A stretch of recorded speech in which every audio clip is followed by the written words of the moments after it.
जी आज हम मौजूद हैं मंगला नहर किनारे, जहाँ पे लोग गर्मी के सताए हुए ठंडे पानी से लुत्फ़ अंदोज़ हो रहे हैं।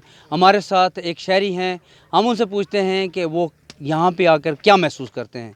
जी अस्सलाम वालेकुम। जी वालेकुम सलाम जी। मैं गुजर खान का हूँ जी। हम तकरीबन हर वीक को इधर आते हैं और यहाँ पे लुत्फ़ अंदोज़ होते हैं। और यहाँ पे और गुजर खान में क्या इधर उधर सारी जगहों पे लाइट का भी मसला है, और फिर हम इधर नहर पे आ जाते हैं और यहाँ पे लुत्फ़ अंदोज़ होते हैं।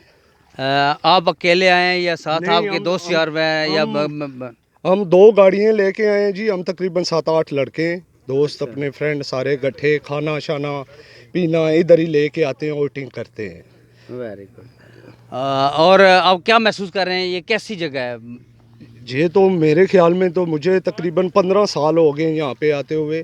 तो रेगुलर गर्मियों में हम हर वीक में एक दफ़ा यहाँ पे आते हैं। इससे अच्छी जगह कोई जगह नहीं है। नहर जौन सी ये है मंगलावाल। जी, जैसे आपने सुना कि भाईजान ने कहा है कि यहाँ पे आके लोग लुत्फ़अंदोज़ हों। यहाँ बहुत अच्छा सीन भी है और बहुत ठंडा पानी भी है। आपको यहाँ पे गर्मी जो है वो बिल्कुल महसूस ही नहीं होगी। तो इसलिए आप अपनी फैमिली को साथ लेके यहाँ पे आएँ और एंजॉय करें। लियाकत अली मुग़ल, रोज़ न्यूज़, मंगला।